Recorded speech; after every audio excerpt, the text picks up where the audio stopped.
అమరావతిలో బాబు చేసే మ్యాజిక్లు అంతర్జాతీయ ఇంద్రజాలికులకు కూడా సాధ్యం కాదు. అమరావతిలో కట్టే బిల్డింగుల అద్దాలకు 2900 కోట్లు. ఎలా ఉంది మ్యాజిక్? అంతేనా? ఇంకో మ్యాజిక్ కూడా ఉంది. ప్లంబింగ్ కరెంటు వైర్లకు 2300 కోట్లు. పిచ్చి మొక్కలు పీకడానికి ముళ్ళ కంపలు తొలగించడానికి 3 నుంచి 4000 కోట్లు. వరద నీరు ఎత్తిపోయడానికి 8000 కోట్లు. ఇది కాకుండా శాశ్వత సచివాలయ నిర్మాణానికి 9612 కోట్లు. లాజిక్ లేని మ్యాజిక్ అంటే ఇదే. అమరావతిలో చంద్రబాబు చేస్తున్న అవినీతికి ఇవి చిన్న చిన్న ఉదాహరణలు మాత్రమే. అవినీతి సంగతి కాసేపు పక్కన పెడదాం. పోనీ ఆ భూములు ఇచ్చిన రైతుల కన్నా న్యాయం చేస్తున్నారా అంటే అది లేదు. వారికి వెన్నుపోట్లు, సన్నిహితులకేమో జాక్పాట్లు. ఏంటి అర్థం కాలేదేమో.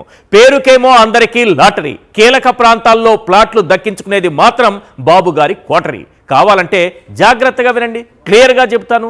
నీరుకొండలో ఏబిఎన్ రాధాకృష్ణ కొడుకు కూతురుకు చెందినటువంటి 5.39 ఎకరాలు భూ సమీకరణ కింద సిఆర్డీఏకి అప్పగిస్తే వారికి లాటరీలో రిటర్నబుల్ ప్లాట్లను కేటాయించారు. మొత్తం 6 ప్లాట్లు వెస్ట్ బైపాస్లోని కీలక ప్రాంతాల్లోనే వచ్చాయి.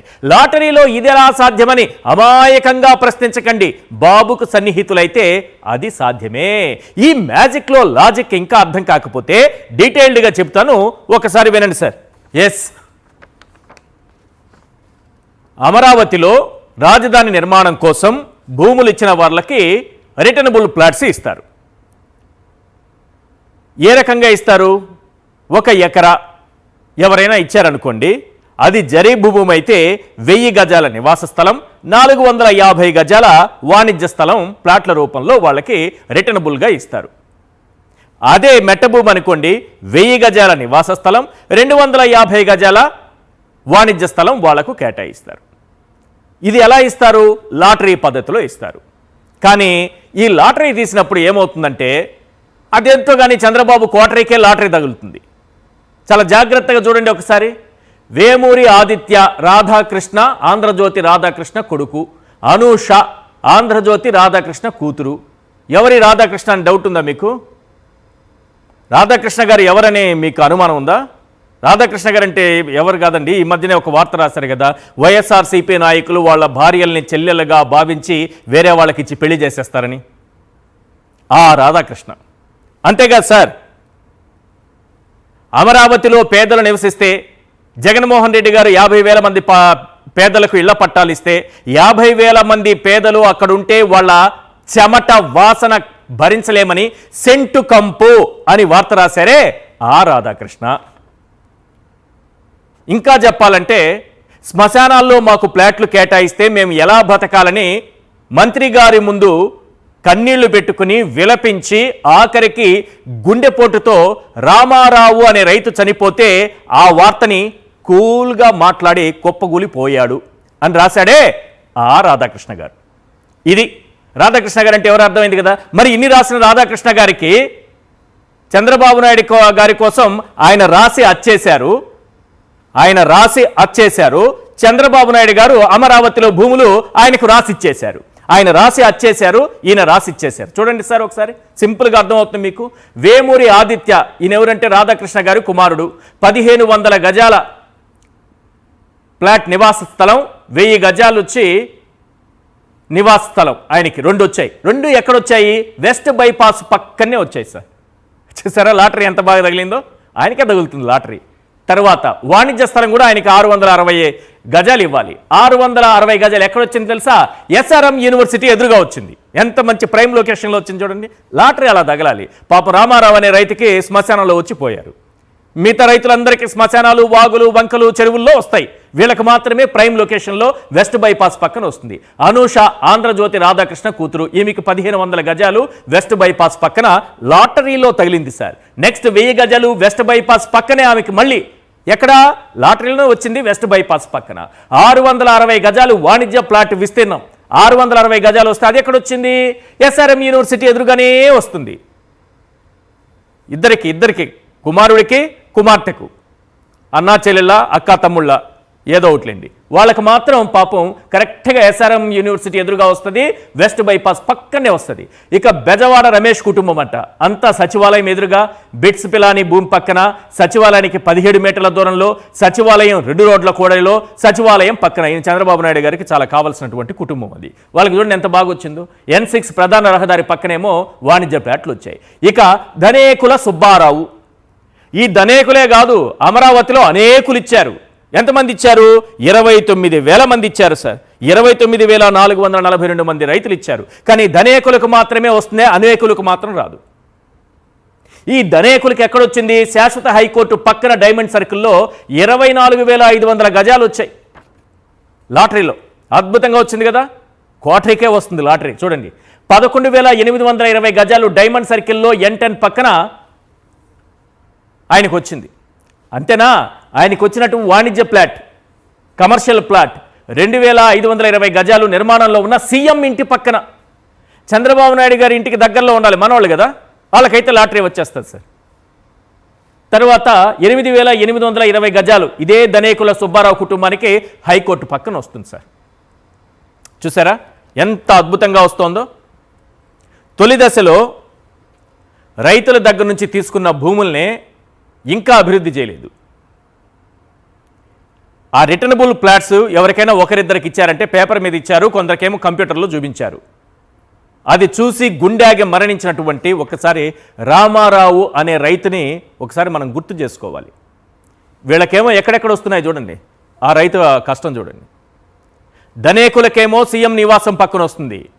ధనేకులు కాకుండా అనేకులు ఇచ్చారు, వాళ్ళకు మాత్రం శ్మశానాలు, వాగులు, వంకలు, చెరువుల్లో వస్తే గుండెకి చనిపోతున్నటువంటి దృశ్యాలు మనకు కనిపిస్తున్నాయి. రాధాకృష్ణ గారికి వారి కుటుంబానికి సంబంధించిన వాళ్ళకి మాత్రం మంచి ప్లాట్లు, మంచి ప్రైమ్ లొకేషన్, ఎక్కడ కావాలంటే అక్కడ వస్తుంది. వారి కుటుంబ సభ్యులకి అంతా పక్కపక్కనే వస్తాయి. ఎస్ఆర్ఎం యూనివర్సిటీ దగ్గర వస్తుంది, వెస్ట్ బైపాస్ దగ్గరే వస్తాయి. లాటరీ అలా పనిచేస్తుంది. ఇది పరిస్థితి. కనీసం ఇప్పటి వరకు రైతులకు రిటర్నబుల్ ప్లాట్స్ కూడా ఇవ్వలేదు సార్. చాలామందికి శ్మశానాలు, చెరువులు, వాగులు, వంకల్లో ప్లాట్లు విసురుకొట్టి వాటిని కాగితాలు, కంప్యూటర్లో చూపిస్తూ మోసం చేస్తున్నారు. ఇప్పుడు అది చాలదన్నట్టుగా 2వ దశ భూ సమీకరణకు సిద్ధమైపోయారు. భూములు ఇవ్వాల్సిందేనంటూ బలవంతం చేస్తున్నారు. అమరావతిలో రైతుల ఆవేదన ఎలా ఉందనేది ఒక్కసారి వారి మాటల్లో వినండి సార్. ఆ రైతుల ఆవేదన ఒకసారి వినిపించు. ప్రభుత్వం గత 12 సంవత్సరాల నుంచి మమ్మల్ని ఎన్నో విధాలుగా వేదనకు గురి చేస్తుంది. 2015లో ఇక్కడ రాజధాని వస్తుందని చెప్పి ప్రకటించి కేవలం వాళ్ళ కులానికో మభ్యపెట్టి ముంపు ప్రాంతమైన ఈ అమరావతిని సెలెక్ట్ చేసి కేవలం వాళ్ళ వర్గం న్యాయం చేయడం కోసమే ఇది ప్రకటించిందండి. మళ్ళీ ఇప్పుడు రెండోసారి మళ్ళీ గెలిచిన తర్వాత ఈ 53 ఎకరాల డెవలప్ అవతలకినే మళ్ళీ 2వ పూలింగ్ అని చెప్పి వెళ్తున్నారు, మళ్ళీ 3వ పూలింగ్ అంటున్నారు. అవన్నీ చూసిన తర్వాత మేము ఇప్పటికి పూలింగ్ ఇవ్వడానికి ఇష్టపడతలేదు. అందుకని చెప్పి మమ్మల్ని ఏదో రకంగా ఇబ్బందులకు గురి చేయటం, మానసికంగా అట్లా అన్నీ చేస్తున్నారండి. ఇప్పుడు మాకు రోడ్లు ఇప్పుడు మేము ఇవ్వచ్చు అండి, 1 ఎకరం పొలం ఇవ్వచ్చు. కానీ 12 సంవత్సరాల క్రితం ఇచ్చిన వాడికి ఇంతవరకు ప్లాట్ లేదండి. వాళ్ళని చూస్తా మేము ఎలా ఇస్తాం? ఇప్పుడు ఏదైనా ఒక 100% ఇచ్చిన ఊర్లు ఉన్నాయి, చిన్న చిన్న విలేజ్లు ఉన్నాయి. ఒక విలేజ్ని డెవలప్ చేసి అతనికి రోడ్డు వేసి అతనికి ప్లాట్ ఇచ్చి అది చూసి మేము ఇస్తాం కదా. ఇంతవరకు ఎక్కడా కూడాను 2-3 తప్పితే ఈ కట్టుకున్న దాఖలాలు లేవు. ఇల్లు సుమారు 1 నెల అవుతుంది, లెక్క చేసి నోటిఫికేషన్లు ఇచ్చారు. 80% మొత్తం భూమి మొత్తం రోడ్డు కింద పోతుందండి. తో సంబంధం వీడలేక వాస్తవంగా ఇప్పుడు దాకా పూలింగ్ కూడా ఇవ్వలేదు. దాన్ని 1,00,000 సమస్యలు పెట్టినా కూడా తట్టుకొని ఇప్పుడు దాకా ఆగలిగాము. ఈ నోటిఫికేషన్ ఇచ్చిన తర్వాత గుండె జారిపోయి ఏం చేయాలో అర్థం కాని పరిస్థితిలో వాళ్ళ దగ్గర నుంచి కలిసినా కూడా ఎవరి కాళ్ళు అనుకూలంగా అయితే మాకైతే ఎవరు భరోసా ఇవ్వలేదు. నాకున్నది 90 సెంట్లేనండి. ఇప్పుడు నాకు 2 అమ్మాయిలండి. నేను అది ఎడ్యుకేషన్ చేసుకోవాలంటే నేను వ్యవసాయం చేసుకుంటా చదివించుకుంటున్నానండి. ఇప్పుడు ఇచ్చిన వాళ్ళకి డెవలపింగ్ లేదండి. ఇంతవరకు ప్లాట్ ఎక్కడ ఉందో కూడా కొంతమందికి తెలియదండి. అసలు ఇప్పుడు కొనేవాళ్ళు కూడా ఎవరు కొనరండి. ప్లాట్ ఉంటేనే డెవలప్ అయితేనే కానీ ఎవరైనా వచ్చి కొనడానికి. నా దాని పక్కన రిజర్వాయర్ తీశారండి. ఆ పొలం దగ్గర ఎవరైనా ప్లాట్లు ఇచ్చారండి. మాకు కమర్షియల్ రెసిడెన్షియల్ అని కొట్టారండి. రిజర్వాయర్ పక్కన ఎవరు కొంటారండి? రిజర్వాయర్ పక్కన కమర్షియల్ ఎన్ని కమర్షియల్ పెడితే ఇక్కడ వ్యాపారం జరిగిద్దండి. ఇప్పుడు రాజధానిలో 53,000 ఎకరాలు తీసుకున్నాండి 29 గ్రామాల్లో. ఇదే డెవలప్ అవ్వలేదు, ఇంకా రెండో పూలింగ్ అని వెళ్ళాడండి మళ్ళీ. ఇది మొదట తీసుకున్న వాళ్ళకే దిక్కు లేదు, వాళ్ళకి ఇస్తానన్న రిటర్నబుల్ ప్లాట్స్ ఇవ్వలేదు, ఇచ్చిన వారికి కూడా శ్మశానాలు వాగులు వంకల్లో ఇస్తున్నారు. కావలసిన వాళ్ళకి మాత్రం ఎక్కడ ఇస్తున్నారు? ప్రైమ్ లొకేషన్లో వెస్ట్ బైపాస్ దగ్గర, తర్వాత వచ్చి హైకోర్టు దగ్గర, చంద్రబాబు నాయుడు గారి నివాసం దగ్గర. పాపం వేమూరి ఆదిత్య గారికి ఏమో శ్మశానాలు వాగులు వంకల్లో రాదు, అమాయకులకి ఇలాంటి వాళ్ళకి వస్తుంది. ఇక వేమూరి అనూష గారు, రాధాకృష్ణ గారి కుమార్తె, వారికి కూడా మంచి లొకేషన్లోనే వస్తుంది. ఇక్కడ వెస్ట్ బైపాస్ పక్కన వస్తుంది, SRM యూనివర్సిటీ ఎదురుగా వస్తుంది. వీళ్ళకి ఎవరికి పాపం వాగులు వంకలు శ్మశానాలు ఇక్కడ రావు, చెరువులు ఇక్కడ రావు. ఈ బెజవాడ రమేష్ గారు, దనేకుల సుబ్బారావు గారు, వీళ్ళందరికీ కూడా లాటరీ ఆ విధంగా పనిచేస్తోంది. ఈ పరిణామాల నేపథ్యంలో కొన్ని కీలకమైనటువంటి ప్రశ్నలు వినిపిస్తున్నాయి. అవేంటో ఒక్కసారి మనం స్క్రీన్ పైన చూద్దాం. Question number 1. ఏబిఎన్ రాధాకృష్ణ కొడుకు కూతురికి లాటరీలో 6 రిటర్నబుల్ ప్లాట్లు వెస్ట్ బైపాస్ లాంటి కీలక ప్రాంతాల్లోనే ఎలా దక్కాయి? Question number 2. బాబుకు బాగా సన్నిహితులైన బెజవాడ రమేష్ కుటుంబం N6 ప్రధాన రహదారి పక్కనే ప్లాట్లు ఎలా జాక్పాట్ కొట్టింది? Question number 3. దనేకుల సుబ్బారావు కుటుంబానికి శాశ్వత హైకోర్టు నిర్మాణంలో ఉన్న సీఎం ఇంటి పక్కనే ప్లాట్లు వచ్చేలా లాటరీ ఎలా తగిలింది? Question number 4. రైతులకు డెవలప్ చేసిన ప్లాట్లు ఇవ్వకుండానే కోర్ క్యాపిటల్లో సీఎం కోడలి గారికి 5 ఎకరాల భూమి చౌకగా ఎలా దొరికింది? Question number 5. సీఎం కోడలు కొనుగోలు చేసిన భూమి పక్కనున్న 3,670 గజాల స్థలాన్ని గ్రీన్ జోన్గా మార్చాలని CRDAకు ఆదేశాలు ఇచ్చిందెవరు? Question number 6. లాటరీలో బాబు సన్నిహితులు బినామీలకే కీలక ప్రాంతాలు కోర్ క్యాపిటల్లో రిటర్నబుల్ ప్లాట్లు దక్కడం వెనుక మ్యాజిక్ ఏంటి? Question number 7. 66,000 రిటర్నబుల్ ప్లాట్స్ రైతులకు ఇప్పటికీ ఇవ్వకుండా కాగితాలు కంప్యూటర్లలోనే చూపిస్తూ ఎందుకు మోసం చేస్తున్నారు? Question number 8. భూములిచ్చిన కొందరు రైతులకు శ్మశానాలు, చెరువులు, వాగులు, వంకల్లో ప్లాట్లు విసిరికొట్టి ఎందుకు వారి జీవితాలు నట్టేట ముంచారు? Question number 9. చెరువులు, శ్మశానాల్లో ప్లాట్లు విసిరి కొట్టినందుకే అమరావతి నడిబొడ్డున రామారావు అనే రైతు గుండె పగిలి మరణించలేదా? Question number 10. తొలి దశలో భూములిచ్చిన వారికి న్యాయం చేయకుండానే రెండో దశ భూ సమీకరణ పేరుతో రైతులపై ఎందుకు ఒత్తిడి తెస్తున్నారు? వీటన్నింటిపైన క్లియర్గా మాట్లాడుకుందాం. చర్చలో పాల్గొంటున్నారు కారుమూరి వెంకటరెడ్డి గారు, వైఎస్ఆర్సీపీ అధికార ప్రతినిధి, ప్రొఫెసర్ సి రామచంద్రయ్య గారు మనకు లైవ్లో అందుబాటులో ఉన్నారు. రైట్, రామచంద్రయ్య గారు నమస్కారం సార్. సార్, ముందుగా ఒక విషయం మాట్లాడుకోవాలి. ఈ భూములు ఇచ్చినటువంటి రైతుల్ని త్యాగమూర్తులని, త్యాగధనులని మనమే పేరు పెట్టుకుని చాలా గొప్పగా వాళ్ళ గురించి ప్రచారం చేసుకుంటుంటాం. కానీ వాళ్ళకి ఇప్పటి వరకు రిటర్నబుల్ ప్లాట్స్ లేవు. ఆ రిటర్నబుల్ ప్లాట్స్ కూడా డెవలప్ చేసినవి ఎక్కడుందయ్యా అంటే పేపర్లలో చూపిస్తున్నారు, CRDA ఆఫీస్కి వెళ్తే కంప్యూటర్లలో చూపిస్తున్నారు తప్పిస్తే అవి ఎక్కడున్నాయో తెలియట్లేదు. పోనీ అవి ఉన్న ప్రాంతానికైనా వెళ్ళి వెతుక్కుందామని వెళ్తే శ్మశానాలు, వాగులు, వంకలు, చెరువులు ఇక్కడ కనిపిస్తున్నాయి.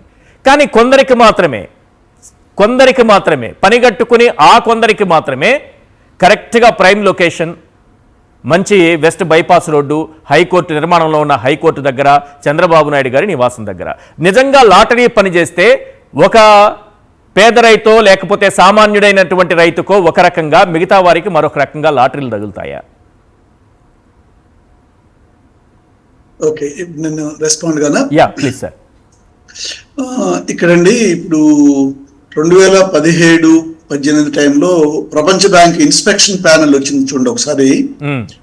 మీరు కొంచెం వెనక్కి వెళితే ప్రపంచ బ్యాంక్ ఇన్స్పెక్షన్ ప్యానెల్ వచ్చినప్పుడు మెయిన్ ఎజెండా ఏంటంటే బలవంతంగా భూములు తీసుకొని ఉంటే ప్రపంచ బ్యాంకు అప్పులు ఇవ్వడానికి వీల్లేదనేటువంటి ప్రిన్సిపల్ మీద అప్పుడు వచ్చింది.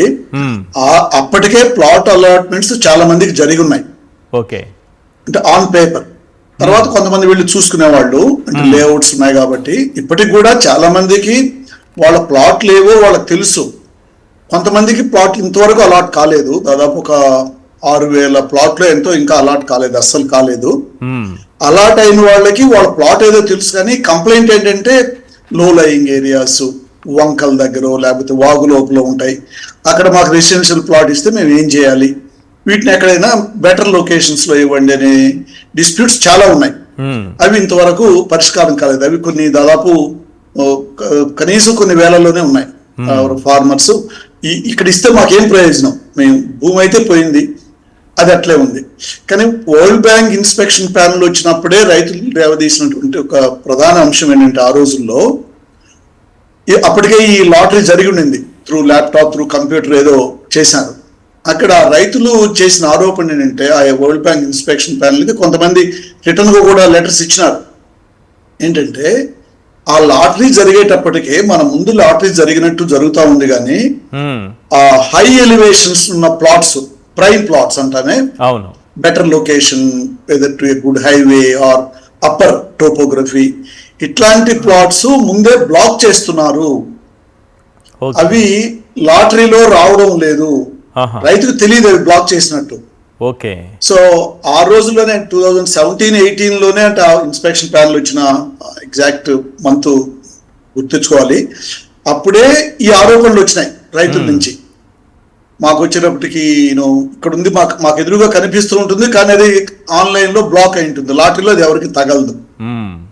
సో ఇట్లాంటివి అంటే ఆ రోజే మాకు అర్థమైంది ఏంటంటే, ప్రైమ్ ప్లాట్స్ లొకేషన్స్ కానీ, కార్నర్స్ కానీ, ఎలివేషన్స్ కానీ ఇట్లాంటివి ఎక్కడో బ్లాక్ అయిపోతున్నాయి.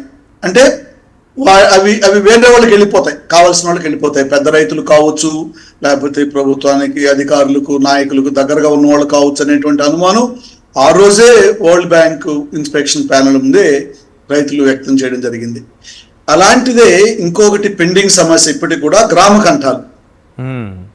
ఇప్పటికి కూడా గ్రామ కంఠాలు పరిష్కారం కాలేదు చాలా విలేజెస్ లో. అది డిస్ప్యూట్ నడుస్తూ ఉంది సిఆర్డిఏతో, జాయింట్ యాక్షన్ కమిటీతో. నేను 2015-16 టైంలోనే మాస్టర్ ప్లాన్ కి సంబంధించినటువంటి గ్రామ సభలు జరుగుతూ ఉంటే నేను కొన్ని గ్రామాల్లో పాల్గొన్నాను.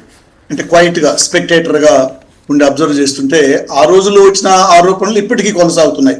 ఏంటంటే, పలుకుబడి కలిగిన వాళ్ళు రైతులకి గ్రామాల్లో, అంటే రాజకీయంగా పలుకుబడి పెద్ద రైతులు, నాయకులతో సంబంధాలు ఉన్న వాళ్ళకి వాళ్ళు కావాల్సినంత గ్రామ కంఠం వాళ్ళకి ఇచ్చేస్తున్నారు, మిగిలిన వాళ్ళకి ఈ డిస్ప్యూట్ క్రియేట్ అవుతా ఉంది. అధికారులు ఇది గ్రామ కంఠం లేక రాదను, లేకపోతే ఇది మీకు ఇవ్వమని చేస్తున్నారు. అవి 2015-16 లోనే రైజ్ చేసినటువంటి అబ్జెక్షన్స్ ఇప్పటికి కూడా వ్యాలిడ్ గానే ఉన్నాయి. ఇటీవల కూడా గ్రామ కంఠాల సమస్యను పరిష్కరించాలని చెప్పేసి ఒక ఇష్యూ నడుస్తూ ఉంది. సో ఓవరాల్ గా మనకి అర్థమైంది ఏంటంటే, ఈ లాటరీ కూడా మ్యానిపులేటెడ్ అనేది తెలిసిపోతుంది. ఎందుకంటే పక్కనే వస్తాయంటే ఎట్లా వస్తాయి? ఒకే కాలేజ్ ఎదురుగా ఇద్దరికి ఎవరైనా కానీ XYZ ఎవరికైనా ఒకే ఫ్యామిలీలో వాళ్ళకి పక్కనే రావడం అనేది, దట్టు ఇన్ ఏ లాటరీలో కూడా నీకే ఒక 50 ప్లాట్స్ లో ఉంటే వచ్చిందని కాదు, కొన్ని వేల ప్లాట్స్ లో అక్కడే వస్తుంది కదా. అవును, మొత్తం 66,000 ప్లాట్లు సార్, 1-2 కాదు, 66,000 ప్లాట్లు. లాటరీ తీసినప్పుడు ఒక కుటుంబంలో 2-3 వ్యక్తులకి ఒకే బైపాస్ పక్కన, ఒకే ఇన్స్టిట్యూషన్ కి ఎదురుగా, అంటే దీస్ ఆర్ ప్రైమ్ లొకేషన్స్, అంటే not subjected to flooding. Already వాటి వాల్యూ పెరిగిపోయింది బికాస్ ఆఫ్ SRM హైవే. ఇవి ఒక సామాన్యుడైనటువంటి ఒక రైతు పరిస్థితి, భూములు ఇచ్చినటువంటి రైతు పరిస్థితి వాస్తవానికి ఇప్పుడు ఎలా ఉంది? నెంబర్ 2, రెండో దశ భూ సమీకరణకు ఎందుకు ఇన్ని అభ్యంతరాలు రైతుల నుంచి వ్యక్తమవుతున్నాయి? ఇప్పుడు సామాన్య రైతుల పరిస్థితి అంటే, ఈ ముఖ్యంగా ఈ వంకలు, వాగులు, లో లయింగ్, ఇప్పుడు ఆ రిజర్వాయర్ పక్కన వచ్చింది అన్నాడు ఒక ఆయన. అవును సార్. ఇట్లాంటి వాళ్ళ పరిస్థితి అయితే అగమ్య గోచరంగానే ఉందండి. అక్కడ వాళ్ళను అడిగితే పట్టించుకునే వాళ్ళు లేరు. ఆ జాయింట్ యాక్షన్ కమిటీ కొంచెం మేము మళ్ళా ఆందోళనకు దిగాల్సి వస్తుందని బెదిరిస్తే, అప్పుడు సడన్ గా ఒక 3 మెంబర్ కమిటీ వేసి ప్రతి వారము గ్రీవెన్సెస్ రిడ్రెసల్ మెకానిజం అంటే అది పెట్టినారు. కానీ మౌలికంగా వీళ్ళకి ఇంతవరకు ఏం జరగల. ఈ లో లయింగ్ ప్లాట్ ఉంది, నాకు వద్దు, దీన్ని తీసి నాకు ఇంకో చోట ఇవ్వండి అంటే వాళ్ళకి సమాధానం చెప్పేవాళ్ళు లేరు. అదైతే అట్లే నడుస్తా ఉంది. ఇది ఎన్ని రోజులు నడుస్తుందో చూడాలి. ఇది ఇట్లా ఉంటూ రెండో దశ ల్యాండ్ పూలింగ్ అనేది ఇంకొక అదనంగా 40-50 వేల ఎకరాలు కావాలని ముఖ్యమంత్రి గారు చెప్తూ ఉన్నారు గత కొన్ని నెలలుగా. అవును సార్. అందులో వాటికి సపరేట్ గా జియో ఇష్యూ చేసినారు లాస్ట్ ఇయర్ జూలై 1, 2025 జియో 118. ఆ జియో ప్రకారం నువ్వు ఏ ప్లాట్కి ఎంత ఇస్తాము, రెసిడెన్షియల్ ప్లాట్ ఎంత, కమర్షియల్ ప్లాట్ అని అందులో స్పెసిఫై చేయడం జరిగింది. మోర్ ఆర్ లెస్ మొదటి దశలో ఇచ్చినట్టే. రెండు మొదటి దశలో ఒక ప్రధానమైనటువంటి ప్రధానమైనటువంటి హామీలు చాలా ఉన్నాయి కదా సార్. ఈ రిటర్నబుల్ ప్లాట్సే కాదు, ఉచిత వైద్యం అన్నారు, ఉచిత నేను దానికి విద్య వస్తున్నా, అన్నారు. దానికి నేను వస్తున్నా. Yeah, please. మొదటి దశ ల్యాండ్ పూలింగ్ లో చేసినటువంటి ప్రధాన 2 ప్రామిస్లు ఒక్క శాతం అంటే 0.1% కూడా అమలు చేయని హామీలు అవి. ఉచిత విద్యా వైద్యము 29 గ్రామాల్లో ఉన్న ప్రజలందరికీ. అది ఎందుకు అక్కడ ఉన్న రైతులు మాత్రం డిమాండ్ చేయడం లేదు, ఎందుకు అది ఒక ఇష్యూ కాలేదో నాకు అర్థం కాదు. 1.5 లక్ష వరకు రుణమాఫీ కూడా ఉంది రైతులకి. అది LPS 1 లో నాకు కరెక్ట్ ఐడియా లేదు చేసినది. ఇప్పుడైతే 1.5 lakhs రుణమాఫీ అందులోనే ఉంది. ఆ జీవో నేను ఫాలో అయ్యాను. అది చేస్తుంటారు, 1.5 lakh ఇది రుణమాఫీ చేస్తుంటారు. కానీ విద్యా వైద్యం చాలా మోస్ట్ క్రూషియల్ కదా. ఎక్కడ చేసినట్టు ఎక్కడ అది కూడా కనపడలేదు. ఆ 1.5 లక్ష రుణమాఫీ లేదు. ఒక దశలో విమర్శలు ఎక్కువయ్యేటప్పటికి అమరావతి హెల్త్ కార్డ్ అని ఒకటి ఇచ్చినారు గ్రామాల్లో. ఆ హెల్త్ కార్డుని ఏ హాస్పిటల్ కూడా దాన్ని ఆనర్ చేయలే. So practically it was useless card. కనీసం ఆ హామీలు మొదటి దశలో ఇచ్చినటువంటి హామీలు నెరవేర్చి ఉంటే, ఆ హామీలతో పాటు రిటర్నబుల్ ప్లాట్స్ కూడా డెవలప్ చేసినవి మంచి వాళ్ళకి ఎక్కడ ఇవ్వాలో అక్కడ ఇచ్చి ఏ ఇబ్బందులు లేకుండా ఉంటే రెండో దశలో ఈ ఆటంకాలు వచ్చేవి కావనుకోవచ్చా? రెండో దశలో అయినా ఇంత ఫ్రీగా ఇచ్చిండేవాడు కదా. ఎందుకంటే సార్ ఈ ఒకసారి భూమి ఇక్కడ సిటీ కనపడదు. ప్లాట్లు డెవలప్ చేసి ఉంటే ప్లాట్లు కొంత పెరిగి ఉండేటివి, కానీ సిటీకి జనాభా ఎక్కడి నుంచి వస్తారనేది కదా ప్రధానమైన సమస్య. ఇప్పుడు రేపు ఒక మల్టీ స్టోరీడ్ అపార్ట్మెంట్స్ కట్టినారు, ఒక 500 ఫ్లాట్స్ కట్టినారు ప్రైవేట్ బిల్డర్ వచ్చి. 500 ఫ్యామిలీస్ 500 అపార్ట్మెంట్స్ కొనే ఫ్యామిలీస్ రావాలి. అవును, ఎక్కడి నుంచి వస్తారు? అక్కడ ఏముందని వస్తారు. గవర్నమెంట్ ఎంప్లాయీస్ కొనరు, వాళ్ళు క్వార్టర్స్ లో ఉంటారు. తర్వాత పోస్ట్ రిటైర్మెంట్ ప్లాన్స్ వాళ్ళకి ఏదో ఉంటాయి. సో ఫ్రెష్ గా ఒకరు వచ్చి 1 కోటి రూపాయలు పెట్టి ఒక 3 bedroom ఫ్లాట్ కొనాలి రాజధాని గ్రామంలో అని ఒక 500 ఫ్యామిలీస్ 1000 ఫ్యామిలీస్ ఇట్లా పెద్ద ఎత్తున అల్టిమేట్ గా హౌసింగ్ వెంచర్స్ వస్తేనే దీనికి జరిగేది. అక్కడ ఏముందని వస్తారు. అందులో ఇప్పుడు ఈ ఐటీని అంతా వైజాగ్ కి తరలిస్తున్నారు. వైజాగ్ నంబర్ 1 ఫోకస్ ప్రభుత్వానికి ఇప్పుడు. కాబట్టి అమరావతిలో రైతులకు కొంతమంది పెద్ద రైతులు కూడా నేను కొంతమందితో మాట్లాడినప్పుడు, ఇప్పుడు మాకు ప్లాట్లు ఇచ్చినా కానీ మేము ఏం చేయాలి ఆ ప్లాట్స్ తో? ఎందుకంటే ఐటీని మొత్తం వైజాగ్ తరలిస్తున్నాడు చంద్రబాబు నాయుడు. అక్కడ 99 పైసలు ఎకరాకు భూములు ఇస్తుంటే ఇక్కడ వచ్చి 50 లక్షలు పెట్టి 1 కోటి రూపాయలు పెట్టి ఏ కంపెనీ వచ్చి కొంటుంది? సో ఎంప్లాయ్మెంట్ జనరేషన్ లేకుండా ప్లాట్లు ఇచ్చినా కానీ మేము ఏం చేయగలం వాటితో అనేది ఒక గందరగోళం ఉంది అక్కడ. ఇబ్బంది పడుతుంది. ఇవి పెట్టుకొని రెండో దశలో మళ్ళా అదే ప్రామిస్లు చేసి 3 ఏళ్లలో డెవలప్డ్ ప్లాట్ ఇస్తాం, ఉచిత విద్యా వైద్యం ప్రొవైడ్ చేస్తాం అనే దాన్ని రైతులు నమ్మలేకపోతున్నారు. ఆ 7 గ్రామాల్లో ఎక్కడైతే గ్రామ సభలు పెడుతున్నారో 2 మండలాల్లో ఇది వాళ్ళకు కన్విన్సింగ్ గా లేదు రైతులకి. ఏదో రైట్. వెంకటరెడ్డి గారు, ఇంటర్నేషనల్ మెజిషియన్స్ చాలామంది చాలా ఆశ్చర్యపరుస్తూ ఉంటారు. వాళ్ళు చేసే మ్యాజిక్ ఆ స్థాయిలో ఉంటుంది. అంటే మన కంటికి కనిపిస్తూనే ఉంటుంది, కానీ ఎక్కడో టప్పన మాయమైపోయి వాళ్ళు ఏదో మ్యాజిక్ చేసి ఇలా తీసేస్తూ ఉంటారు. చేతిలో ఇలా పెన్ పట్టుకునే ఉంటారు, వెంటనే ఇది పావురం అయిపోతుంది. అంటే లాటరీ అందరి ముందే తీస్తున్నట్టే ఉంది. అదేంటి చంద్రబాబు నాయుడు గారికి కావాల్సిన వాళ్ళందరికీ ప్రైమ్ లొకేషన్లో వస్తుంది, పాపం సామాన్య రైతులేమో ఎక్కడెక్కడో శ్మశానాలు, వాగులు, వంకలు, చెరువుల్లో వస్తుంది. ఏంటి మ్యాజిక్ ఏంటి? ఈశ్వర్ గారు, ముందుగా మీకు అట్లానే ప్రొఫెసర్ గారికి, సాక్షి టీవీ ప్రేక్షకులందరికీ నమస్కారాలు.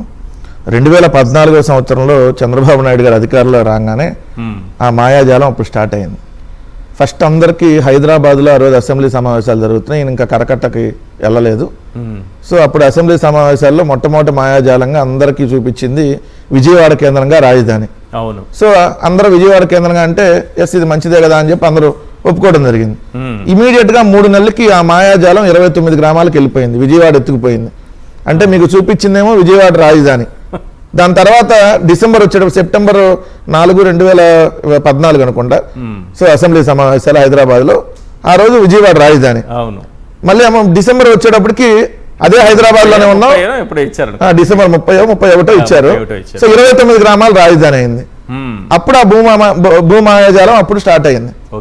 అప్పుడే జగన్మోహన్ రెడ్డి గారు పసిగట్టి చెప్పాడు, ఇది పేదల రాజధాని కాదు, ఇది రియల్ ఎస్టేట్ వ్యాపారం చేయడానికి మీరు ఈరోజు చేస్తున్నారు. 3 పంటలు పండేటటువంటి భూముల్ని సర్వనాశనం చేస్తున్నారు. ప్రభుత్వ భూముల దగ్గర పెట్టమని చెప్తే అసెంబ్లీలో మీరు దానికి యాక్సెప్ట్ చేసి ఇప్పుడు ఏదైతే ల్యాండ్ పూలింగ్ అనేటటువంటి సిస్టమ్ తీసుకొని వస్తున్నారు, ఇది రైతుల ప్రయోజనాలను దెబ్బతీసేది.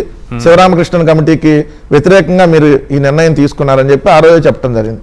అప్పటి నుంచి మీరు చూస్తే ఆ మాయాజాలం, ముందే భూములు కొనుగోలు చేసేది టీడీపీ బినామీలే, మళ్ళీ ల్యాండ్ పూలింగ్ ఇచ్చేది అదే టీడీపీ బినామీలే, అక్కడ కాంట్రాక్టర్లు టీడీపీ బినామీలే. చూడండి, భూములు ముందే కొనుగోలు చేస్తారు. ఎక్కడ రాధాకృష్ణ, వేమూరు రాధాకృష్ణ ఆంధ్రప్రదేశ్ ఓటరా, తెలంగాణ నివాసి. ఏ రోజు ఆంధ్రప్రదేశ్ లో అతను ఓటు హక్కు లేదు, తెలంగాణలో స్టిల్ వాళ్ళ కొడుకు కూతురు అందరూ తెలంగాణ. అతను అక్కడ భూములు కొనుగోలు చేస్తాడు. అందువల్లనా అంత రాసే రాతలు అంతే కదా సార్, అక్కడ భూములు కొనుగోలు చేస్తాడు, కొనుగోలు చేసి ల్యాండ్ పూలింగ్ లో ఇస్తారు. ల్యాండ్ పూలింగ్ లో ఇచ్చిన తర్వాత రిటర్నబుల్ ఫ్లాట్లు ఏదైతే కాస్ట్లీ ఏరియాల్లో ఏదైతే ప్రైమ్ లొకేషన్ లో వస్తాయి. ఎలా వస్తాయి? కొడుకు కూతురికి ఇద్దరికి పక్కన ఎలా వస్తాయి? సో ఇది ఏ మాయాజాలం? లాటరీ. అదే మీరు అన్న బినామీలు ఎవరు? అదే బిఎస్ఆర్. మనం మన లాస్ట్ డిబేట్ లో కూడా చెప్పుకున్నాం. బలుసు శ్రీనివాసరావు, అదేవిధంగా లోకేష్ కి ఎలక్షన్ చూసినటువంటి ఎవరైతే కనకమేడల వరప్రసాద్, ఇట్లాంటి వాళ్ళందరూ కాంట్రాక్టర్లు. మరి ఎట్లా వస్తారు వీళ్ళందరూ? ఇంకో అంశం కీలకంగా చూస్తే అసైన్ ల్యాండ్లు కూడా వీళ్ళే ముందు అక్కడ రైతుల దగ్గర తీసుకుంటారు, మళ్ళీ దాని ల్యాండ్ పూలింగ్ లోకి ఇస్తారు. మామూలు భూములు కొంటారు, ల్యాండ్ పూలింగ్ ఇస్తారు. సో అసైన్ భూములు కొంటారు, అది టీడీపీ బినామీ, ల్యాండ్ పూలింగ్ ఇస్తారు. ఎవరైతే ఒరిజినల్ గా ఉన్నటువంటి వాళ్ళకి అసైన్ భూములు వాళ్ళ ప్రభుత్వానికి ఇవ్వడానికి లేదు, అక్కడ వీళ్ళ బినామీల ద్వారా తీసుకోవాలి. అక్కడ భూములు ఎందుకు కొన్నారు? రాధాకృష్ణ కొడుకు కూతురు ఇక్కడ హైదరాబాద్ లో బాగలేదు రియల్ ఎస్టేట్. అదే కదా, అమరావతి భూమంతర మాయాజాలంలో భాగంగా అక్కడే తీసుకొని ఉంటారు. ఇక్కడ వాళ్ళే టీడీపీ బినామీలే ఉంటారనడానికి పేదవాడు ఇక్కడ ఉండకూడదని చెప్పి 51,000 మంది ఇళ్ల పట్టాలు జగన్ గారు ఇస్తే దాన్ని రద్దు చేసి ఆ జోన్ మొత్తాన్ని తీసేసినటువంటి పరిస్థితి. మరి ఎలా ఇవన్నీ వస్తున్నాయి? లాటరీ పద్ధతి అంటే ఇప్పుడు అమరావతి లాటరీ అనేది కొత్తగా పెట్టాలి. మనం కేరళ లాటరీ ఇట్లాంటివన్నీ చూసాం, భాగ్యలక్ష్మి బంపర్ లాటరీ. ఇప్పుడు అమరావతి లాటరీ అనే దాంట్లో ఏంటంటే తెలుగుదేశం బినామీలకు లాటరీ తగిలిద్ది. ఏదైతే భూములు ఇచ్చినటువంటి రైతులకు లాటరీ తగలదు, వాళ్ళకి వాగుల్లో, వంకల్లో, చెరువుల్లో, డొంకల్లో, శ్మశానాల్లో భూములు ఫ్లాట్లు కేటాయిస్తారు. అదే తెలుగుదేశం పార్టీ బినామీలకి ఎక్కడ కావాలి? మీకు సచివాలయం పక్కన కావాలా, అసెంబ్లీ పక్కన కావాలా, హైకోర్టు పక్కన కావాలా, జగన్మోహన్ రెడ్డి గారు వేసినటువంటి వెస్ట్ బైపాస్ పక్కన కావాలా? మళ్ళీ ఇక్కడ మనం నోట్స్ వెళ్ళిపోయింది, అదేం చంద్రబాబు నాయుడు వేసిన బైపాస్ కాదు, అక్కడ కావాలా? ఈ విధంగా కేటాయింపులు ఉంటాయి. మనం దీని అన్నిటి గురించి ఈరోజు మాట్లాడుతున్నాం కదా, ఇది చిన్న విషయం కాదు సార్. ఎందుకంటే ఇప్పుడు మీరు అక్కడ చూస్తే ధనేకుల సుబ్బారావు, మీరు అనేక మంది సుబ్బారావులు ఇచ్చారు, అనేక మంది రామారావులు ఇచ్చారు, అనేక రకాల పేర్లు ఇచ్చారు. కానీ అదే ధనేకుల సుబ్బారావు చూడండి, 24,450 గజాలు మొత్తంగా చూస్తే లిస్టు చూడండి మీరు, 24,450 గజాలు అతనికి ప్రైమ్ లొకేషన్ లో అలాట్ అవుతాయి. ఎలా అలాట్ అయ్యిద్ది? అతనికి ఒక్కటి కూడా శ్మశానం పక్కన రాదు, ఒక గజం కూడా దాంట్లో. మళ్ళీ కమర్షియల్ ల్యాండ్లు చూడండి, ఏదైతే డైమండ్ సర్కిల్ పక్కన M10 రోడ్డుకి 11,820 గజాలు మొత్తంగా అతనికి చూస్తే 36,270 గజాలు ఓన్లీ ధనేకుల సుబ్బారావు కుటుంబానికి వస్తాయి. ఎలా వచ్చింది? బెదవాడ రమేష్ కుటుంబాన్ని చూస్తే 27,760 గజాలు సచివాలయం ఎదురుగా, సచివాలయం పక్కన, సచివాలయం 2 రోడ్లు పక్కన, ఏదైతే బిట్స్ పిలాని పక్కన, సచివాలయానికి 17 మీటర్ల దూరంలో. ఎలా వస్తాయి అన్ని? ఒక రెసిడెన్షియల్ ఫ్లాట్లు అన్ని ఒకే చోట పక్క పక్కనే ఎలా వచ్చినాయి? 34 ఎకరాలు ఇచ్చిండాలి సార్ వీళ్ళు, ధనేకుల సుబ్బారావు కుటుంబం. ఇక్కడ వాళ్ళకు వచ్చినటువంటి నివాస ప్లాట్ విస్తీర్ణం 24,500 గజాలు ఒకటి, 11,820 గజాలు. మనకి 1000 గజాలు ఒక ఎకరాకి ఇస్తున్నారు కదా, అట్లా 24 ఒక 11. అది రెసిడెన్షియల్ మీరు చెప్పేది, అవన్నీ శాశ్వత హైకోర్టు పక్కన. అవును, ఇదే మళ్ళీ అది కాకుండా వాణిజ్య ఫ్లాట్స్ ఉన్నాయి. వాణిజ్య ఫ్లాట్స్ ప్రైమ్ లొకేషన్ లోనే వస్తాయి. అవును, ఏదైతే రెసిడెన్షియల్ ఫ్లాట్లు ప్రైమ్ లొకేషన్ లో వస్తాయి. సీఎం గారి ఇంటి పక్కన, ఎందుకంటే ఆయన తెలుగుదేశం పార్టీ అధ్యక్షుడు కదా అక్కడ, అందుకని ఆయనకు వస్తాయి. తెలుగుదేశం పార్టీ మండల పార్టీ అధ్యక్షుడు కాబట్టి ఆయన అక్కడ అందరినీ మరి భూములన్నీ తెలుగుదేశం పార్టీ అధ్యక్షుల వారి ఇంటి పక్కనే, తెలుగుదేశం పార్టీ అధ్యక్షుల వారి ఇంటి వస్తే మరి భూములు అందరి దగ్గర నుంచి మళ్ళీ సేకరించే పని కూడా ఆయనే తీసుకొని ఉంటాడు కదా అప్పుడు. మరి ఆ న్యాయం ఆయనకు చేయాలి కదా. 2 బెదవాడ రమేష్ కుటుంబానికి అంటే చూడండి 27,760 గజాలు రెసిడెన్షియల్ ఫ్లాట్లు ఒకే చోట వస్తాయి. ఏదైతే 11,880 గజాలు కమర్షియల్ ఒకే దాని వస్తాయి పక్క పక్కన. ఎట్లా వస్తాయి? ఇంకొక వింత ఏందో తెలుసా? మీరు వీళ్ళందరి గురించి చెబుతున్నారు. చంద్రబాబు నాయుడు గారు కొన్న ఫ్లాట్లు పక్క పక్కన ఎక్కడి నుంచి వచ్చినాయి? ఇదే కంచర్ల శాంతికరం, కంచర్ల ఓంకార్, కంచర్ల సాంబశివరావు, అందరూ కుటుంబ సభ్యులే. అందరికి పక్క పక్కనే లాటరీలో పక్కనే వచ్చినాయి. లాటరీలో పక్కనే లాటరీలో వచ్చి చంద్రబాబు నాయుడు గారు లాటరీ పద్ధతిలో లాగేసుకున్నాడు. మరి ఎట్టొచ్చినాయి? కంచర్ల శాంతికిరణకి 11.10 ఎకరాలు ఇచ్చాడు, ఆ. కంచర్ల ఓంకార్ 14.01 ఎకరాలు ఇచ్చాడు, కంచర్ల సాంబశివరావు 4.41 ఎకరాలు, మొత్తంగా 29 ఎకరాల 52 సెంట్లు వీళ్ళ ముగ్గురు మీద ఇస్తే ఓకే. అందరికి పక్క పక్కనే సచివాలయానికి దగ్గరగా మ్మ్. 4 రోడ్లు దగ్గరగా ఉన్న దగ్గర ఎట్లా వచ్చింది? ఓకే. చంద్రబాబు నాయుడు గారు అట్ట వచ్చిందాన్ని ఎట్టగొన్నాడు. మ్మ్. మరి ఇది ఏ మాయాజాలం? సో ఇది చెప్పాలి కదా. దీని పక్కన మళ్ళీ వేరే వాళ్ళకు ఏమైనా వస్తే మళ్ళీ వాళ్ళంతా ఈ చంద్రబాబు నాయుడు గారు ఇంటి దగ్గర ఉంటారు కాబట్టి దాన్ని గ్రీన్ జోన్లోకి వేద్దాం, ఇవన్నీ ఎలా మార్చారు? Yes. సో ఈ అమరావతి అనేది ఏదైతే కొంతమంది తెలుగుదేశం పార్టీకి సంబంధించినటువంటి బినామీలకి అడ్డాగా మారిందనేది క్లియర్గా మరోసారి స్పష్టమైంది.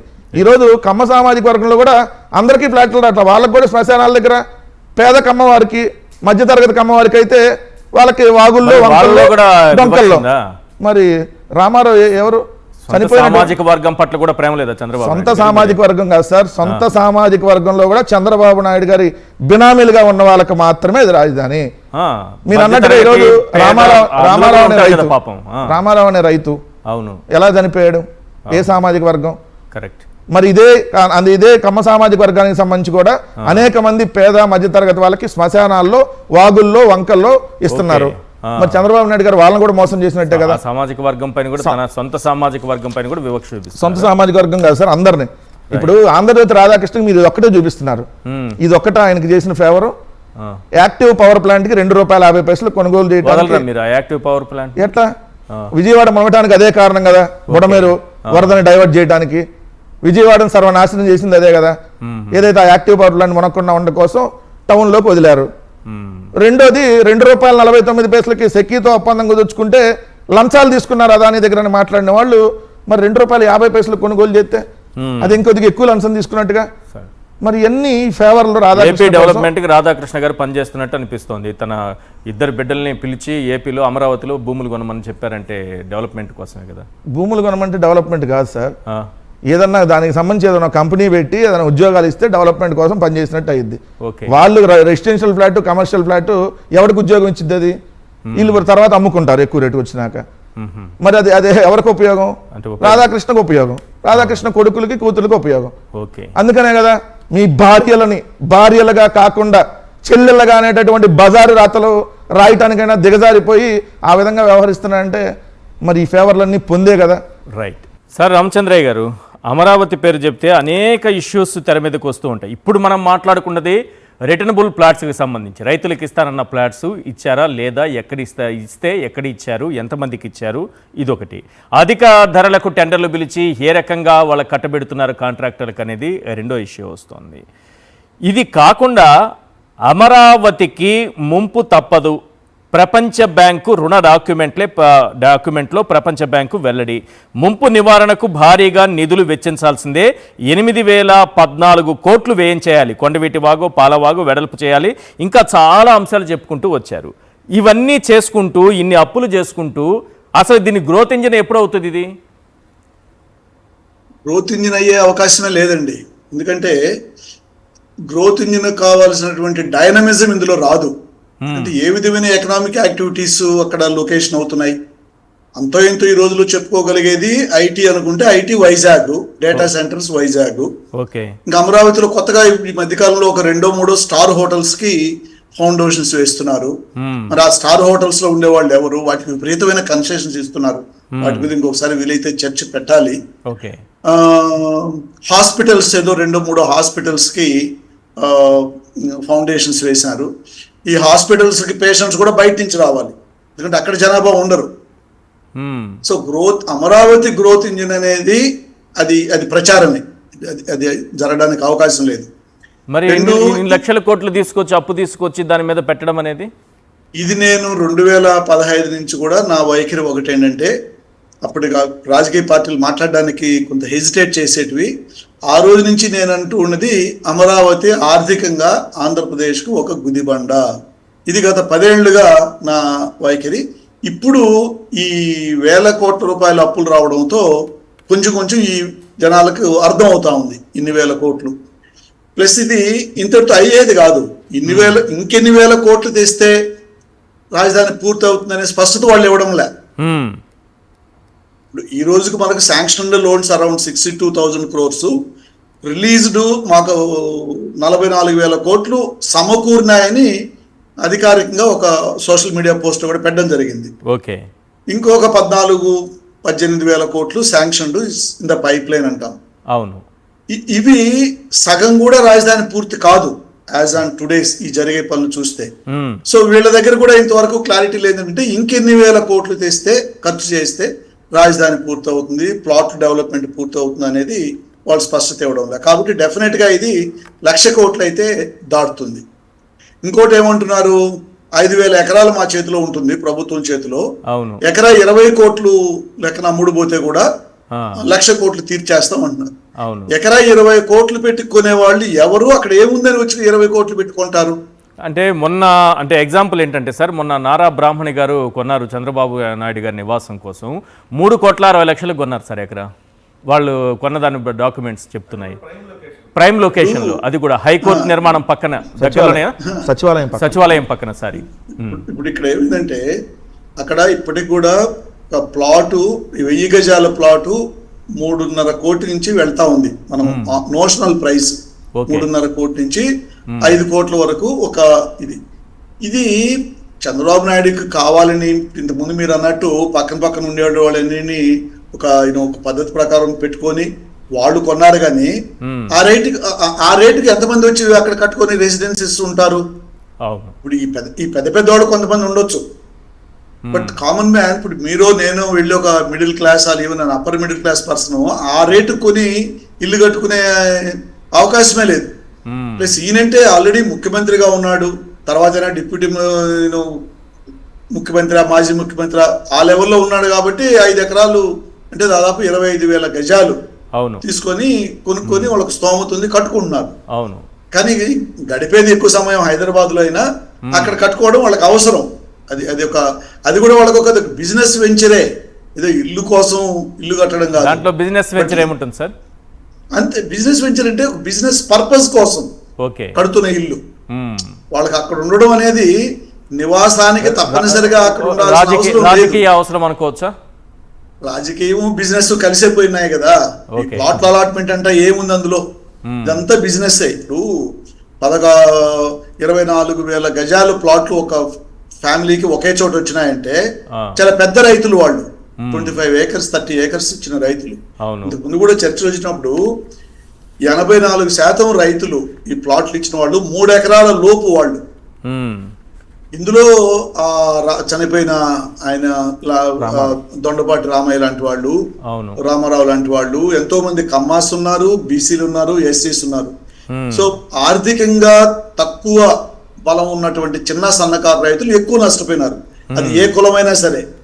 వాళ్ళకి ఎక్కడ ఇందులో వాయిస్ లేదు, వాళ్ళని పోతే అక్కడ వాళ్ళని కేర్ చేసే వాళ్ళు లేరు. ఏమైనా ఒక 10% పెద్ద రైతులు, టీడీపీకి బలమైన సపోర్టర్స్ గా ఉన్న రైతుల మాట అక్కడ ఎక్కువ నెగ్గుతూ ఉండేది. కానీ ఒక పాయింట్ ఏంటంటే సార్, ఇప్పుడు ఆల్రెడీ చేతిలో 54,000 ఎకరాలు ఉంది, 53,000 ఎకరాలు ఎంతో ఉంది. మళ్ళీ 2వ దశ 3వ దశ కలిపితే 1,00,000 ఎకరాలు అంటున్నారు. నిజానికి 1,00,000 ఎకరాల్లో ఎలాంటి నిర్మాణాలు చేయాల్సి ఉంటుంది? 1,00,000 ఎకరాల్లో చేయాల్సినవి ఉన్నాయి. ఒక అసెంబ్లీ, ఒక సచివాలయం, హైకోర్టు, IAS IPSల క్వార్టర్లు, ఉద్యోగుల క్వార్టర్లు, ఇంతకు మించి ఏం నిర్మాణాలు చేస్తారు అక్కడ? 1,00,000 ఎకరాలతో ఏం చేయాలనుకుంటున్నారు ముఖ్యమంత్రి గారు? ఇప్పుడు ప్రభుత్వం సొంతంగా నిర్మాణాలు చేసేది ఏం ఉండదండి. తీసి పెట్టుకుంటారు, ఏదో ఒక పెద్ద పేరుతో వాళ్ళకి కావాల్సిన వాళ్ళకి ఇచ్చుకుంటారు. అది మీరు బినామీలు అనండి, లేకపోతే వీళ్ళకి పార్ట్నర్షిప్ ఉండొచ్చు, లేకపోతే వీళ్ళకి అనుకూలమైనటువంటి పెద్ద కంపెనీలు ఉండొచ్చు. ఇప్పుడు 5,000 ఎకరాల్లో విమానాశ్రయం అంటున్నాడు. అవును. ఏంటి 5,000 ఎకరాల్లో విమానాశ్రయం కావడానికి అక్కడ జనాభా ఎంతమంది ఉన్నారు? ప్యాసింజర్స్ ఎక్కడి నుంచి వస్తారు? హైదరాబాద్, అమరావతి చుట్టుపక్కల ఉన్న ఎయిర్పోర్ట్ సంఖ్య ఏంటి? గన్నవరం ఉంది, ఆ పక్క వైజాగ్ కొత్తగా వస్తా ఉంది, హైదరాబాద్ దగ్గరలో ఉంది. నెల్లూరు జిల్లా వాళ్ళు చెన్నైకి వెళ్తారు, అనంతపురం జిల్లా వాళ్ళు బెంగళూరుకి వెళ్తారు, కర్నూలు జిల్లా వాళ్ళు హైదరాబాద్కి వస్తారు, కడప చిత్తూరు జిల్లా వాళ్ళు బెంగళూరు చెన్నైకి వెళ్తారు, ఇంటర్నేషనల్ ఎయిర్పోర్ట్. ఇప్పుడు 5,000 ఎకరాల్లో కట్టాల్సిన అవసరం ఏముందంటే మనకు కావాలి. అధికారం ఉన్నప్పుడు వీలైనంత ఎక్కువ భూములు గుంజుకొని చేతిలో పెట్టుకోవాలి, తమకు ఇష్టం వచ్చిన వాళ్ళకి ఇచ్చుకోవాలి, పందేరం చేసుకోవాలి. ఇది ఏంటంటే బేసికలీ ఇది వచ్చే 50 సంవత్సరాలు 100 సంవత్సరాల వరకు కూడా ఆ ప్రాంతాన్ని శాసించేటువంటి ఎత్తుగడండి ఇది. ఓకే, మేము మా కంట్రోల్లో ఈ రాజధాని నడవాలి. అంటే ఆర్థికంగా ఒకసారి భూమి అంతా వాళ్ళ చేతిలో అయిపోయిన తర్వాత వేరే వాళ్ళు ఇంకెవరైనా ఏం చేయగలరు, వీళ్ళ మీదనే ఆధారపడాలి. వీళ్ళు ఇష్టం వచ్చిన వాళ్ళకి ఇచ్చుకోవచ్చు. అదొక పెద్ద భూ కుంభకోణం అంటాను నేను. ఈ విధంగా వేల ఎకరాలు భూములు సేకరించి దాకా చేతి పెట్టుకోవడం, రైతుల్ని మభ్యపెట్టి ఒత్తిడి చేసో మోసం చేసో పెట్టుకోవడం అనేది ఒక భారీ భూ కుంభకోణం అని నేను అంటాను. సార్ వెంకటరెడ్డి గారు, ఈ కొంచెం అమరావతి నుంచి జరిగి హైదరాబాద్కు వద్దాము. ప్రధాని మోడీ గారు ఇటు సీఎం చంద్రబాబు నాయుడు గారి నివాసానికి, అటు డిప్యూటీ సీఎం పవన్ కళ్యాణ్ గారి నివాసానికి వెళ్ళడం ఏంటి, ఏమై ఉంటుంది, ఏంటి రీజన్ ఏంటి? ఒక ప్రధానమంత్రి ఒక సీఎం డిప్యూటీ సీఎం ఇళ్ళకి వెళ్ళడం. ఒక్క సెకండ్ దాని మీద నుంచి మాట్లాడే ముందు, ఇప్పుడు మీరు అమరావతి గురించి ఎవరైతే క్వశ్చన్ చేస్తా పోస్టులు పెడతారో దాన్ని బలవంతంగా తీసేయమని చెప్పి ఎక్స్ నుంచి మీకు నోటీసులు వస్తాయి. దానికి ఎగ్జాంపుల్ నేను మీ డిబేట్ లాస్ట్ మే 2 శనివారం మీ డిబేట్లో నేను ఇదే అమరావతి దానికి సంబంధించి సచివాలయానికి, ఆంధ్రప్రదేశ్ సచివాలయానికి ఎంత ఖర్చు అవుతుంది, దాదాపు 10,000 కోట్లు అవుతుంది. తెలంగాణ సచివాలయం 600 కోట్లకే వస్తుంది. ఇక్కడ అద్దాలు పెట్టడానికి 2,500 కోట్లు అవుతుంది, ప్లస్ జిఎస్టీ కలుపుకుంటే 3,000 కోట్లు. ఇవన్నీ మనం చెప్తే దాన్ని తీసేయమని చెప్పి అకౌంట్లకి ఎక్స్ నుంచి బలవంతంగా చూడండి. అమరావతిలో అవినీతిని ప్రశ్నించండి వైఎస్జే 2024కి వచ్చినటువంటి మెయిల్. ఓకే, ఇది మీ డిబేట్లో సేమ్ ఇక్కడే కూర్చొని నేను మాట్లాడినటువంటిది. అంతకు ముందు రోజు నేను పార్టీ ఆఫీస్లో ప్రెస్ మీట్ పెడితే అమరావతిలో ఒక బిల్డింగ్లో అద్దాలు పెట్టడానికి 2,500 కోట్లు అని అడిగితే అని దాని మీద కూడా తీసేయమని జగనన్న కరెక్ట్స్కి వచ్చినటువంటిది. ఇది జగన్మోహన్ రెడ్డి గారు అఫీషియల్గా ప్రెస్ మీట్ పెట్టి ఏదైతే అమరావతిలో అవినీతి జరుగుతూ ఉందని చెప్పి ఎప్పుడు ఏప్రిల్ 1, 2026 మాట్లాడితే దాని మీద ఏదైతే తీసేయమని చెప్పి video not available in India present. Okay, so ఇది పరిస్థితి. ఇందాక ప్రొఫెసర్ గారు చెప్పినట్టుగా అమరావతి అనేటటువంటి రియల్ ఎస్టేట్ వెంచర్ ఏదైతే ఉందో చంద్రబాబు నాయుడు గారు వేస్తున్నటువంటి వెంచర్, అది 100% ఆంధ్రప్రదేశ్ రాష్ట్రానికి అతి పెద్ద గుదిబండ. ఇది ఎట్టి పరిస్థితుల్లో గ్రోత్ ఇంజన్ కాదు. ఈ వర్డ్స్ కూడా తీసేయమని వస్తాయి నోటీసులు.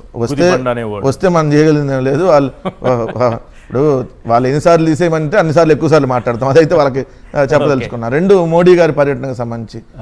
సో మోడీ గారి పర్యటన మరి ఎందుకు వచ్చారు ఏంటనే దాని మీద చర్చలు అయితే విపరీతంగా జరుగుతున్నాయి.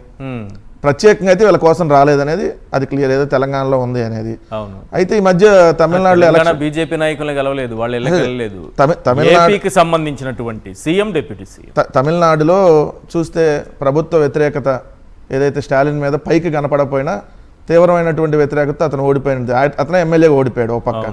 2 అవతల మమతా బెనర్జీ కూడా ఓడిపోయినటువంటి పరిస్థితి. చాలా మంది మంత్రులు కూడా ఓడిపోయినటువంటి పరిస్థితి. అదే రేపొద్దున ఆంధ్రప్రదేశ్లో కూడా జరగబోతుంది. ఇప్పటికైనా మేలుకోండి అని చెప్పి చెప్పడానికి ఏమన్నా వచ్చాడేమో అనేది మనకున్న సమాచారం. ఎందుకంటే ఎటు ఇంత దాకా వచ్చాడు కాబట్టి. సో ఇటు పవన్ కళ్యాణ్కి నార్మల్గా ఏదో కొద్దిగా అనారోగ్యం. అయితే ఏపీకి వెళ్ళి చెప్పేవాళ్ళు కదా.